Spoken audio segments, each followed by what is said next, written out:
welfare for one huge group for 5 years. Let the riots erupt. The immigration rules will prohibit migrants from coming to the country and taking advantage of free American welfare money right away. America is open to migrants, but perhaps we don't want migrants who can't fend for themselves. The idea seems to be that in order for America to grant visas or citizenship, the migrant has to give something back to the country. It's as though the government wants to stop people coming to America and living off the system and would prefer people coming to the country to be contributors. Migrants who enter the United States cannot receive welfare during their first 5 years in the country, President Trump revealed from his upcoming immigration overhaul. You cannot get welfare for 5 years when you come into our country.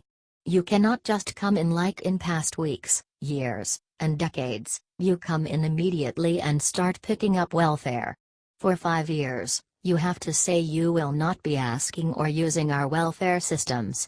Compare that to Germany, where Chancellor Angela Merkel opened the border to millions of unvetted migrants who can't speak German and lack employable skills, which dooms them to perpetual welfare paid by German taxpayers, and boredom that manifests into terrorist attacks against, once again, German taxpayers. If you let too many low illiterate people into the country, then they have kids who could be illiterate, then over time, it would only decrease the overall intelligence of the country and civilization in America would suffer.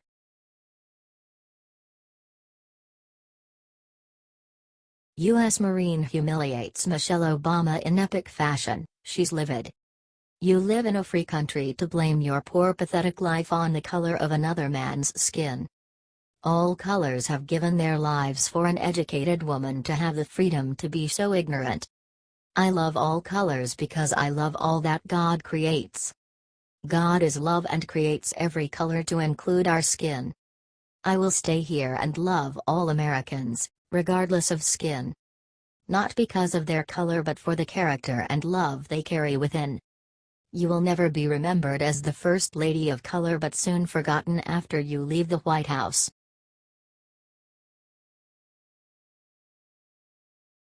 Check out how Melania treated her flight crew after unanticipated issue with her staff. First Lady Melania Trump has only been in that role for a few months, appearing in person in that capacity at the side of the president on just a few special occasions: dinner with the Japanese Prime Minister Shinzo Abe and his wife, International Women's Day, and the White House Easter egg roll. For many, she is the mysterious beauty who is a dedicated mother, but to others, she is a former model born in a communist country who married a rich older man. In fact, Melania is an intensely private person who doesn't seek the limelight, it finds her, but when it does she fills her role with an elegance not seen since the likes of Nancy Reagan and Jacqueline Kennedy. Whether she is holding the Bible at her husband's inauguration or descending the stairs of Air Force One, the camera shifts from the president to the First Lady, but she has been reluctant to actively draw attention to herself, until now.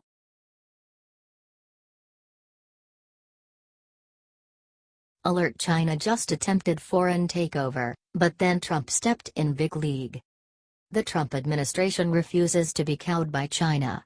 Late Wednesday afternoon it was announced that the president had blocked a Chinese-supported investor from acquiring an American tech firm. Consistent with the administration's commitment to take all actions necessary to ensure the protection of U.S. national security, the president issued an order prohibiting the acquisition, Treasury Secretary Steve Mnuchin said in a statement.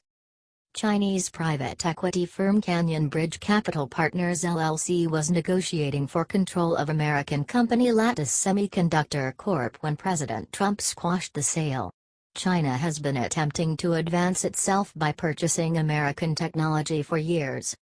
The White House claims that the national security risks attending such acquisitions include the Chinese government's role in supporting this transaction, the importance of semiconductor supply chain integrity to the United States government, and the use of Lattice products by the United States government. Trump has adopted a much tougher stance toward China than his predecessor.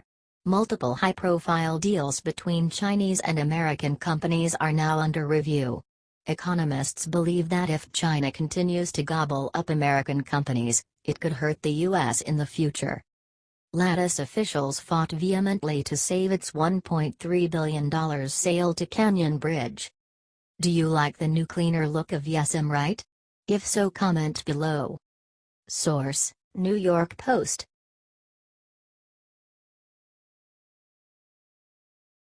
KFC just enraged every liberal in Ohio with new rule on sign they put up in their restaurant. Supporting police officers is not popular among liberals who hate to be held accountable and think it's racist when cops apprehend anyone who isn't Caucasian. The sign states, "All uniformed police officers eat free every day." This is to prove to them that they have the city's respect and that all of their hard work and dedication is definitely appreciated, Faith Tapp explained. A free warm meal is the perfect way to recharge their bodies and minds, which in turn, will keep the streets of Gallipolis even safer. Before anyone can say that the photo of this sign that went viral on social media was just a well-played public relations move to stir up business, the employees of this location said that it is true and they really do serve police officers for free every single day, all year long. Faith Tapp reports that not everyone in the neighborhood is happy about the gesture and some have reportedly criticized the KFC owners of this location for not extending the free meals to first responders and others as well. Officers in Ohio, one of whom runs the Ohio Going Blue Facebook page, said these critics are missing the much bigger picture. As an officer, I do not go into any establishment expecting, or wanting anything to be free or even a discount, whether I'm in uniform or not, and I can tell you other officers feel the same way. We don't like special treatment. The fact is that KFC is acknowledging law enforcement, which is why this was posted. To those who stated that other first responders should also be acknowledged. My answer: absolutely. This isn't about the free food. It's about a show of respect for the job they do, which has been missing in society. With the surge in anti-cop rhetoric represented on the sidelines with every kneeling or sitting football player, each sign or show of gratitude for police officers in this country is still important.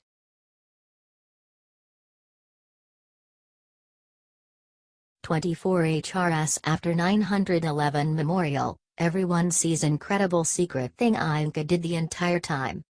The terrorist attack that launched us into a war is one that we won't soon forget, and the president was no different.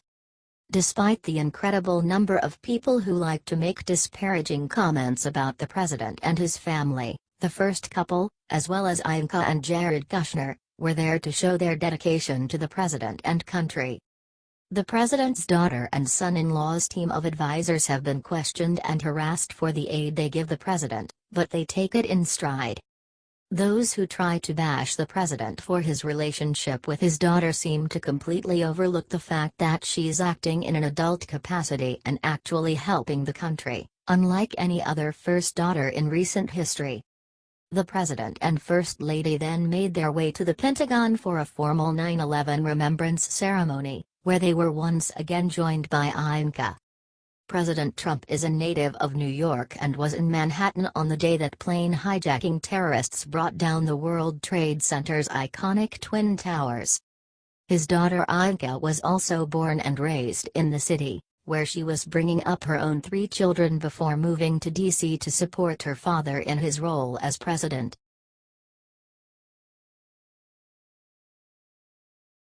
Former NFL player shows up at Hermes shelter and gets the surprise of his life inside.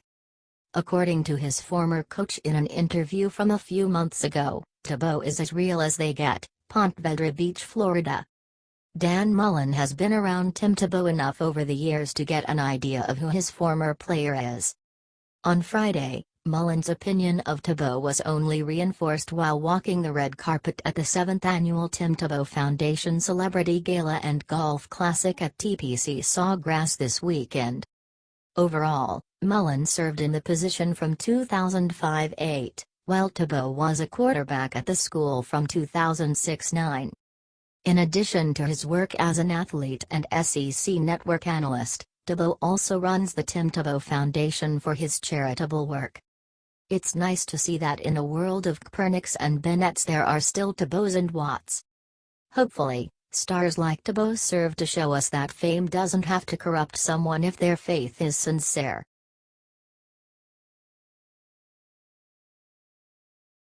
Libs furious at who's bugging Trump for special favor only he can do, and it's not because he's prez.